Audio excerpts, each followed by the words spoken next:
السلام علیکم پیارے دوستو، آج کے دلچسپ ویڈیو میں ہم آپ کو بتائیں گے ہم بستری کے کچھ ضروری مسائل۔ دوستو، ہم بستری کا نام لیتے ہی کچھ لوگوں کو ہضم نہیں ہوتا، پتہ نہیں کیوں، خود تو طریقے جانتے نہیں ہیں اور صحیح طریقہ صحیح مسئلہ کوئی بتائے تو عمل کریں گے نہیں، الٹا ان کو شرم آتی ہے۔ ایسے لوگوں سے میری گزارش ہے کہ آپ ویڈیو سے دور رہیں اگر آپ کو اسلامک طور طریقے پسند نہیں ہیں تو، اور جو لوگ صحیح طریقہ صحیح اسلامک طریقہ پسند کرتے ہیں اور جاننے کی خواہش رکھتے ہیں تو وہ لوگ اس ویڈیو کو آخری تک ضرور سے دیکھتے رہیے۔ اس ویڈیو میں ہم آپ کو بتائیں گے کہ اگر بیوی شوہر کو اپنے پاس نہ آنے دے تو کیا شوہر کیا کرے، ایسے شوہر زنا کر سکتے ہیں یا نہیں، یہ ایک اہم سوال ہے، اس لیے اس کا جواب جاننے کے لیے ضرور اس ویڈیو کو آخری تک دیکھیں۔ اس کے ساتھ ساتھ ہم آپ کو ہم بستری کا اسلامک طریقہ بھی بتائیں گے کہ ہم بستری کس طرح سے کرنی چاہیے۔ اس لیے دوستو، یہ ویڈیو بہت دلچسپ ہونے والی ہے، آپ سے گزارش کریں گے کہ آپ اس ویڈیو کو ایک لائک ضرور کریں اور اس چینل کو بھی سبسکرائب کر لیں۔ تو آئیے دوستو، سب سے پہلے جانتے ہیں ہم بستری کہتے کس کو ہیں۔ تو میرے پیارے دوستو، ہم بستری کہتے ہیں کہ شوہر اور بیوی تنہائی میں صحبت اختیار کریں۔ ہم بستری کے اور بھی نام ہیں جیسے جنا، صحبت وغیرہ، اور اس کے طلب اور خواہش اللہ تعالیٰ نے ہر جاندار میں رکھی ہے، چاہے انسان ہو یا جانور، کیونکہ یہ ایک فطری عمل ہے جس کے ذریعے انسان کی جسمانی ضرورت پوری ہوتی ہے اور اولاد کے ذریعے نسل بھی آگے بڑھتی ہے۔ اگر اس عمل کو ناجائز طریقے سے کیا جائے تو یہ جنا کہلاتا ہے، جو کہ بہت بڑا گناہ ہے، لیکن اگر حلال اور جائز طریقے یعنی کہ نکاح کے ذریعے پورا کیا جائے تو اس پر ثواب بھی ملتا ہے، کیونکہ اس کو آپ صلی اللہ تعالیٰ علیہ وسلم کے فرمان کے مطابق صدقہ بھی کہا گیا ہے۔ ثواب کے بارے میں بتانے سے پہلے اس کے متاثر اور اہم مسائل کو جان لینا بہت ضروری ہے۔ دین کے مسائل پوچھنے یا جاننے میں حیا نہیں کرنی چاہیے، شرم نہیں کرنا چاہیے، بلکہ مسائل کو پوچھ لینا اور جان لینا، پھر ان پر عمل کرنا چاہیے۔ انسان میں حیا پیدا ہوتی ہے، اگر انسان شرم کی وجہ سے نہ پوچھے تو یہ خطرہ ہے کہ وہ دین کے مسائل سے نا واقف ہو کر کے گناہ میں نہ پڑ جائے۔ اس لیے بھلے ہی یہ مسئلے سننے میں حیا کے خلاف گزریں، اس کے جاننے سے آپ کو بہت زیادہ فائدہ ہوگا۔ شوہر اپنی بیوی سے ہم بستری تنہائی میں کسی بھی مناسب وقت میں کر سکتا ہے، لیکن کچھ شرطوں میں اپنی ہی بیوی سے ہم بستری کرنے سے منع بھی کیا گیا ہے، جیسے کہ پہلا ہے حیض کی حالت میں۔ اس لیے بیوی جب حالت حیض میں ہو تو شوہر اس سے ہم بستری نہ کرے، کیونکہ سورۃ البقرہ کی آیت میں اللہ تعالیٰ ارشاد فرماتے ہیں کہ حیض کی حالت میں اپنی بیویوں کے قریب مت جاؤ یہاں تک کہ وہ پاک ہو جائے، یعنی جب بیوی حالت حیض میں ہو تو اس سے ہم بستری مت کرو، لیکن حالت حیض میں بیوی کے ساتھ سونا، اس کے قریب جانا، اس کے ساتھ کھانا پینا، اس کا بوسہ لینا اور ہم کنار ہونا، یہ سبھی چیز جائز ہے۔ دوسری صورت جس میں ہم بستری کرنے سے منع کیا گیا ہے وہ ہے نفاس کی حالت میں۔ دوستو، جب بیوی ماں بنتی ہے، جب بچے کی ولادت ہوتی ہے تو وہ حالت نفاس کی حالت سے ہوتی ہے۔ نفاس کی زیادہ سے زیادہ مدت 40 دن کی ہوتی ہے، لیکن کچھ عورتیں 40 دن سے پہلے ہی پاک ہو جاتی ہیں، تو جب وہ پاک ہو جائے تو انسان اپنی بیوی کے ساتھ ہم بستری کر سکتا ہے۔ اس کے بعد اگلی صورت جس میں بیوی سے ہم بستری کرنے سے منع کیا گیا ہے وہ ہے روزے کی حالت۔ شوہر یا بیوی اگر روزے سے ہیں یا دونوں روزے کی حالت میں ہیں تو افطاری تک ہم بستری نہیں کرنا چاہیے۔ اگر روزے کے دوران ہم بستری کر لی تو روزہ ٹوٹ جائے گا، گناہ بھی ہوگا اور اس کا کفارہ بھی لازم ہوگا۔ افطاری کے بعد روزہ پورا ہو جاتا ہے، اس لیے افطار کے بعد ہم بستری کرنا جائز ہے۔ اگلی صورت جس میں ہم بستری سے منع کیا گیا ہے وہ ہے احرام کی حالت۔ حج اور عمرہ کے وقت انسان احرام کی حالت میں ہوتا ہے تو اس وقت ہم بستری نہیں کرنی چاہیے۔ جب احرام کی حالت ختم ہو جائے تو پھر انسان ہم بستری کر سکتا ہے۔ اگلی صورت جس میں ہم بستری سے منع کیا گیا ہے وہ ہے دبور میں ہم بستری کرنا۔ دبور یعنی کہ پچھلی شرمگاہ کو کہتے ہیں۔ شوہر اپنی بیوی سے اگلی شرمگاہ جس طرح چاہے ہم بستری کر سکتا ہے، یہ اس کے لیے جائز ہے، لیکن پچھلی شرمگاہ میں ہم بستری کرنے سے سختی کے ساتھ منع کیا گیا ہے۔ آپ صلی اللہ تعالیٰ علیہ وسلم کی حدیث ہے جس میں آپ فرماتے ہیں جو ایسا کرتا ہے اس پر لعنت ہے۔ اگلی صورت ہے شرمگاہوں کا منہ میں لینا۔ یہ بھی ایک نہایت ہی گندا عمل ہے، اس سے بھی انسان کو بچنا چاہیے کیونکہ یہ غیر مسلمین کا طریقہ ہے۔ اور حدیث میں ہے جو قوم جس کی مصاحبت پر ان کا طریقہ اختیار کرتی ہے تو قیامت کے دن وہ انہی لوگوں سے اٹھائے جائیں گے۔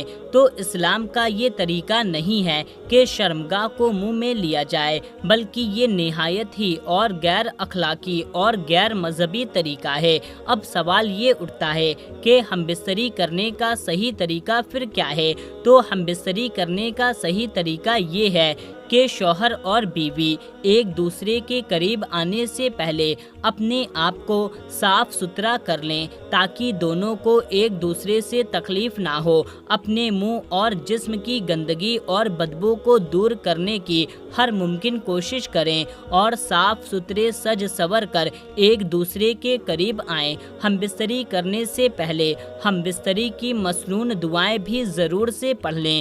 یہ دعا جو آپ کی اسکرین پر دکھ رہی ہے یا تو پھر آپ گوگل سے بھی سرچ کر کے دیکھ سکتے ہیں، اس دعا کو آپ کو ضرور پڑھ لینا چاہیے۔ اس کا ترجمہ ہے اللہ کے نام سے شروع کرتا ہوں، اے اللہ ہمیں شیطان سے بچا اور جو اولاد ہمیں تو عطا کرے گا اسے شیطان سے دور رکھ۔ اس دعا کو پڑھنے سے آپ کو یہ فائدہ ہوگا کہ آپ کا یہ عمل ایک نیکی بن جائے گا اور آپ کو اس کا ثواب بھی ملے گا، اور اس عمل کے دوران شیطان بھی آپ سے دور رہے گا، اور اللہ تعالیٰ جو اولاد آپ کو عطا فرمائے گا وہ بھی شیطان سے محفوظ رہے گا اور نیک ہوگا۔ ہم بستری کے وقت ایک دوسرے کو تکلیف دینے سے بھی بچیں۔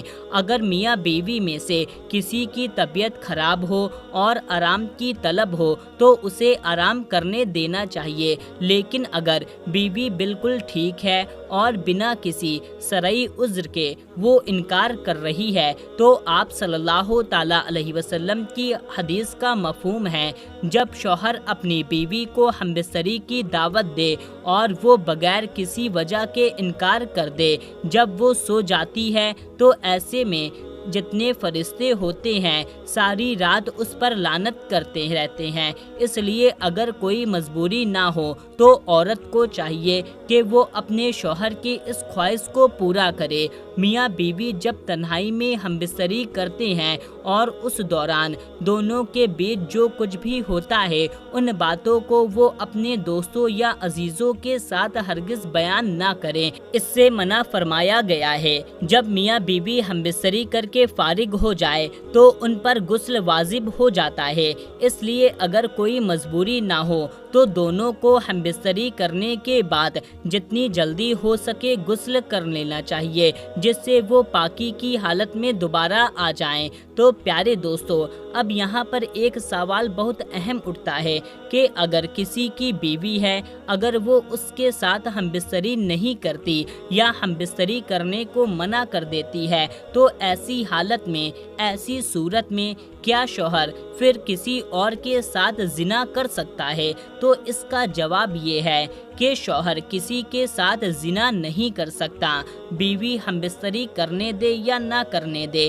کسی بھی صورت میں زنا نہیں کیا جا سکتا، کیونکہ زنا ایک بہت بڑا گناہ ہے، تو زنا سے دور رہیں۔ دوستو، ایک ساتھی نے سوال پوچھا ہے کہ ہماری شادی کو 6 سال ہو چکے ہیں اور ہم دونوں میاں بیوی جسمانی لحاظ سے، جنسی لحاظ سے بالکل صحت مند ہیں، ہماری شادی شدہ زندگی بہت اچھی گزر رہی تھی، لیکن اب کچھ عرصے سے میری بیوی بغیر کسی شرعی عذر یا بیماری کے مجھے آپسی تعلق قائم کرنے نہیں دیتی، نہ کوئی بہانہ بنا کر کے مجھے ٹال دیتی ہے، تو اب شرعی طور پر میرے لیے کیا حکم ہے؟ تو میرے پیارے دوستو، اس سلسلے میں شرعی مسئلہ یہ ہے کہ نکاح کے بعد آپسی تعلق قائم کرنا یہ نکاح کے مقصد سے ہے۔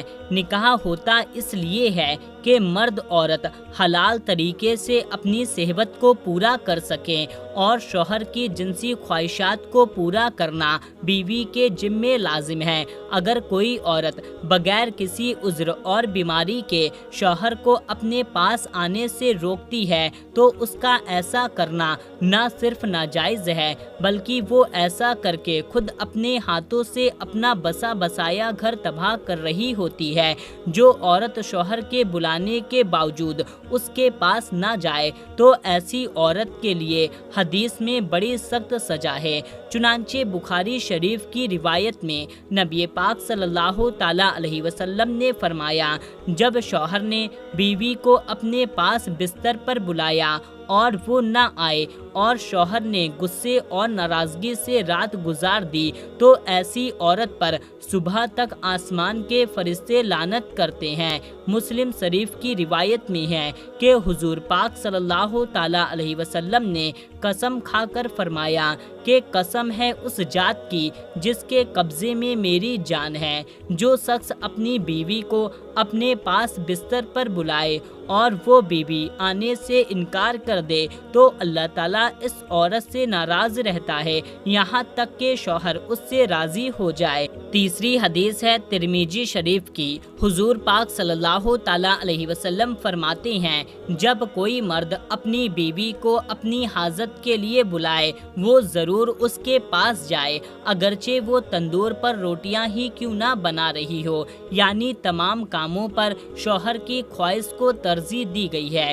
اگر بیوی میں شوہر کی جنسی خواہشات پوری کرنے کی ہمت نہیں ہے، وہ بیمار ہے اور شوہر ایک سے زیادہ بیویوں کے درمیان عدالت و انصاف کے ساتھ مالی اور جسمانی حقوق ادا کرنے کی طاقت رکھتا ہے، تو پھر اس کے لیے ایک اور نکاح کرنے کی اجازت ہوگی تاکہ وہ اپنی جنسی ضرورت حلال طریقے سے پورا کر سکے۔